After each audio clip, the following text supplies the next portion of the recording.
ಎಲ್ಲ ವಿದ್ಯಾರ್ಥಿಗಳಿಗೂ ಸಿಂಪ್ಲಿಫೈಡ್ ಕರ್ನಾಟಕ ಚಾನೆಲ್ಗೆ ಸ್ವಾಗತ.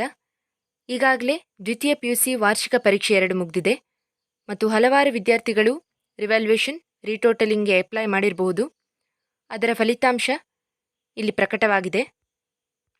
ಇದನ್ನು ನೀವು ಹೇಗೆ ನೋಡ್ಕೊಳ್ಬಹುದೆಂದರೆ, ಗೂಗಲಿಗೆ ಹೋಗಿ KSEAB ಅಂತ ಟೈಪ್ ಮಾಡಿ. ಅಲ್ಲಿ ಕಾಣುವಂತಹ ಮೊದಲ website Karnataka school examination and assessment board, ಇದನ್ನು ಓಪನ್ ಮಾಡಿದ ಕೂಡಲೇ ನಿಮಗೆ ಈ ರೀತಿಯ ಇಂಟರ್ಫೇಸ್ ಓಪನ್ ಆಗ್ತದೆ. ಅಲ್ಲಿ ರೀಡ್ ಮೋರ್ ಅನ್ನು ಕ್ಲಿಕ್ ಮಾಡಿ.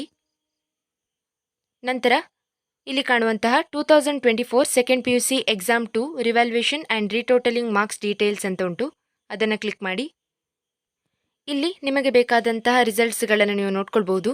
ಈಗ for example revaluation changes details ಅಂತ ಹೇಳಿ ನಾನೀಗ ಕ್ಲಿಕ್ ಮಾಡೋದಾದರೆ ಈ ರೀತಿಯಾಗಿ PDF ಓಪನ್ ಆಗ್ತದೆ. ನೀವು ನಿಮ್ಮ ಮಾರ್ಕ್ಸ್ಗಳನ್ನು ಇಲ್ಲಿ ಚೆಕ್ ಮಾಡ್ಕೊಳ್ಬಹುದು.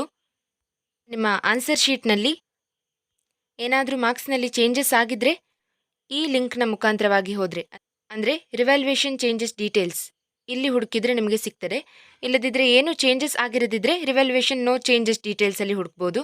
ಹಾಗೆ ರೀಟೋಟಲಿಂಗ್ಗೆ ಅಪ್ಲೈ ಮಾಡಿದವರು ಕೂಡ ಎರಡರಲ್ಲಿಯೂ ಕೂಡ ಹುಡುಕಿ ನೋಡಿ. ಏನಾದರೂ ನಿಮ್ಮ ಮಾರ್ಕ್ಸ್ ಚೇಂಜಸ್ ಆಗಿದ್ದರೆ ರೀಟೋಟಲಿಂಗ್ ಮಾರ್ಕ್ಸ್ ಡೀಟೇಲ್ಸ್ ಈ ಲಿಂಕ್ನ ಮುಖಾಂತರವಾಗಿ ನಿಮ್ಮ ಆನ್ಸರ್ ಶೀಟ್ನ ಡೀಟೇಲ್ಸ್ಗಳು ಸಿಗಬಹುದು. ಈ ವಿಡಿಯೋ ನಿಮಗೆ ಹೆಲ್ಪ್ ಆಗಿದೆ ಅಂತ ಭಾವಿಸ್ತೇನೆ. ವಿಡಿಯೋ ಇಷ್ಟ ಆಗಿದ್ರೆ ಪ್ಲೀಸ್ ಲೈಕ್ ಮಾಡಿ ಮತ್ತು ನಮ್ಮ ಚಾನೆಲ್ಗೆ ಸಬ್ಸ್ಕ್ರೈಬ್ ಮಾಡಿ. ಪಕ್ಕದಲ್ಲಿರುವಂತಹ ಬೆಲ್ಲೈಕನ್ ಅನ್ನು ಪ್ರೆಸ್ ಮಾಡಿ. ಇದರಿಂದಾಗಿ ನಾನು ಮುಂದಕ್ಕೆ ಹಾಕುವಂಥ ವಿಡಿಯೋಸ್ಗಳ ನೋಟಿಫಿಕೇಶನ್ ನಿಮಗೆ ಬರ್ತದೆ. ನಿಮ್ಮ ಫ್ರೆಂಡ್ಸ್ ಜೊತೆಗೂ ಶೇರ್ ಮಾಡಿ. Thank you.